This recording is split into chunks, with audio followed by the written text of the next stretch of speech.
Hello learners, welcome to my channel enlighten knowledge. आज हम discuss करने जा रहे हैं डेरिवेशन के बारे में कि कैसे हम लोग इंडिफरेंस कर्व की हेल्प से डिमांड कर्व को डिराइव कर सकते हैं। जो आपने प्रीवियस चैप्टर्स वीडियोस में देखा होगा कि चैप्टर यूटिलिटी एनालिसिस में हमने law of diminishing marginal utility से और law of equi marginal utility से डिमांड कर्व को डिराइव करके दिखाया था, और अब हम इंडिफरेंस कर्व की हेल्प से डिमांड कर्व को डिराइव करके दिखाएंगे। तो वीडियो शुरू कर लेते हैं। तो सबसे पहले क्या है, डिमांड कर्व को डिराइव करने के लिए हमें क्या करना होगा कि बाकी सारी चीज़ों को हम लोग कांस्टेंट मानकर चलेंगे, मतलब इक्वल मानकर चलेंगे। बाकी सारी चीज़ें कैसे, जो डिटर्मिनेंट से डिमांड के, जो आपकी इनकम, टेस्ट, फैशन, हैबिट्स, इन सभी को क्या है कांस्टेंट लेकर चलेंगे और सिर्फ ये देखने की कोशिश करेंगे कि प्राइस के चेंज आने से जो आपके डिमांड कर्व है या कंज्यूमर की डिमांड में क्या क्या इफेक्ट आता है। Demand curve of a good को हम लोग ड्रॉ करेंगे with the help of indifference curve, और इसमें हम लोग हेल्प किसकी लेंगे, प्राइस कंजप्शन कर्व की। और ये जो डिमांड कर्व ड्रॉ होगी वो किसके बेसिस पे होगी, आपकी प्राइस कंजप्शन कर्व के बेसिस पे ही ड्रॉ की जाएगी। दिस कर्व इंडिकेट्स दैट, ये कर्व क्या इंडिकेट करेगी कि आपको इनकम दे रखी होगी, कंज्यूमर की गिवन होगी, मतलब कांस्टेंट रखी जाती है इनकम, और कैसे डिमांड इफेक्ट होती है अगर हम प्राइस को चेंज करते हैं। इसका मतलब यही कि हम लोग देखेंगे कि प्राइस कंजप्शन कर्व और डिमांड कर्व वो क्या क्या इंडिकेट करवाती है different quantities of a good जो हम डिमांड करता है कंज्यूमर डिफरेंट प्राइजेस पे, जो क्वांटिटीज़ को डिमांड करता है। तो अब हम इसके डेरिवेशन स्टार्ट करते हैं। ग्राफ ड्रॉ कर लेते हैं। तो आपको अगर किसी चीज़ को डिराइव करवाना है तो एक कर्व आप ऊपर बनाओगे और एक कर्व उसके बिल्कुल नीचे, ताकि जो आपकी डिमांड कर्व है वो नीचे डिराइव हो पाए with the help of indifference curve. अब हम सपोज कर लेते हैं, यहाँ पर देखो इनकम की बात भी की गई है, तो हम जो ऊपर वाली आपकी कर्व है उस पर क्या है, यहाँ पर इनकम को लेकर चलेंगे और यहाँ पर हमें प्राइस को लेकर चलना है। नीचे तो आपने क्वांटिटी को ही लेकर चलना है, जो हम यहाँ पे सपोज करते हैं कि एप्पल्स को हम लोग लेकर चलते हैं। Income of consumer is O M, ये ओ है, मतलब ये हमारी इनकम है कंज्यूमर की, यहाँ पे है ओ एम। तो ओ एम जब इनकम है तो हमने प्राइस लाइन ड्रॉ करवा ली एम क्यू। ये प्राइस लाइन हमारी ड्रॉ हुई है एम से लेकर क्यू तक। ये प्राइस लाइन पे एक कंज्यूमर कहाँ पे इक्विलिब्रियम में होता है, जो हमने कंडीशन पढ़ी थी इक्विलिब्रियम वाली कि price line should be tangent to IC, तो हम लोग यहाँ पे एक आईसी ड्रॉ करवा देते हैं। ये है आईसी, ये हमने ड्रॉ करवा दी।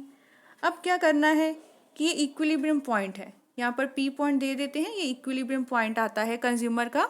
इसका मतलब क्या है कि कंज्यूमर क्या है, willing to buy O A quantity of apples. इसको नीचे ले आओ क्योंकि नीचे तो आपकी क्वांटिटी ही है, ये रहा, मतलब ओ ए क्वांटिटी पे कंज्यूमर खुद को क्या है, इक्विलिब्रियम पे पाता है।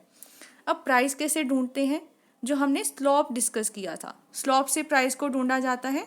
तो यहाँ पे क्या स्लॉप आया है प्राइस लाइन का, O M by O Q, ये स्लॉप है। मतलब एक तो अब में वाई एक्सिस से देखना है और नीचे क्या है, ओ क्यू आपकी एक्स एक्सिस पे है। इसकी हेल्प से क्या है, प्राइस निकाला जाता है। तो हम लोग सपोज कर लेते हैं कि जो प्राइस है वो कितना है, 3 रुपये है। देखो प्राइस की बात की गई है, तो प्राइस हमें कौन सी कर्व में शो है, नीचे वाली में।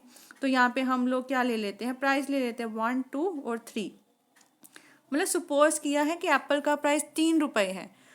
तो अब क्या करना है, अब आपको बस डेरिवेशन करनी है। जो ये ए पॉइंट आपने बनाया है ना, इसको आप लोगों को नीचे लेकर आना है, मतलब ये चीज़ हो गई।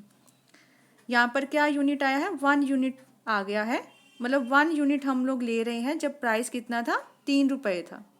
ये पॉइंट आ जाएगा हमारे पास, 3 प्राइस पे 1 यूनिट एप्पल का ले रहे हो। अब एप्पल की प्राइस में फॉल आने की वजह से जो आपकी प्राइस लाइन में पाइवट शिफ्ट आएगा इस तरफ।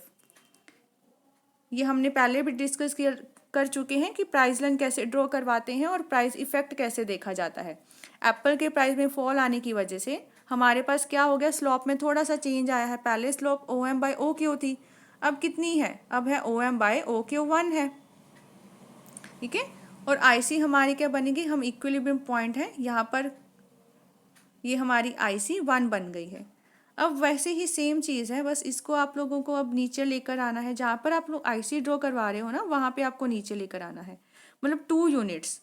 लेकिन प्राइस क्या हो गया है एप्पल का, 3 से घट के 2 रुपये हो गया। जब प्राइस कम होता है डिमांड ज़्यादा होती है।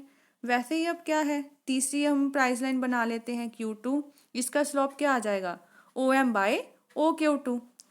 यहाँ पे मान लेते हैं कि ये हमारी IC है, ये है IC2। इसको भी नीचे ले आओ। ये हो गया आपकी 3 क्वांटिटी हो गई एप्पल्स की, और प्राइस था 1। मतलब ये हमारी डिमांड कर्व ही ड्रॉ हुई है।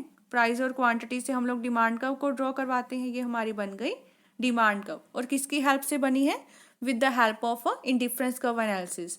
अब इक्विलिब्रियम पॉइंट को अगर हम लोग जोड़ देते हैं, ये सारे इक्विलिब्रियम पॉइंट को जोड़ देते हैं, तो हमारे पास क्या मिलता है, प्राइस कंजप्शन कर्व।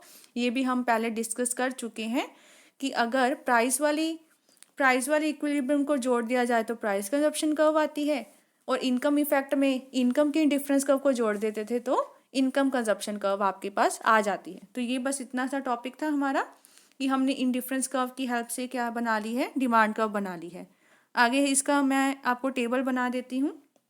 टेबल कैसे, बस हमें ये दिखाना है कि प्राइस और डिमांड का इफेक्ट हमें क्या शो हो पा रहा है।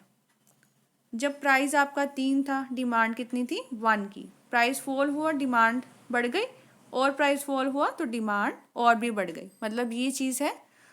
तो इसी वजह से क्या होता है, इसी तरीके से हम लोग देख पा रहे हैं कि क्या रिलेशनशिप पाया जाता है आपका प्राइस और डिमांड कर्व में। और ये हमने दिखाया किसकी हेल्प से है, इंडिफरेंस कर्व की हेल्प से, और प्राइस कंजप्शन कर्व को लेकर चले हैं। तो इतना सा आपका टॉपिक था। आई होप आपको अच्छे से क्लियर हो गया होगा। अगर वीडियो पसंद आई हो, इस चैनल को ज़रूर सब्सक्राइब कीजिए, like share and comment and press the bell icon, ताकि हर वीडियो की नोटिफिकेशन आपको टाइम टू टाइम मिलती रहे। Thank you.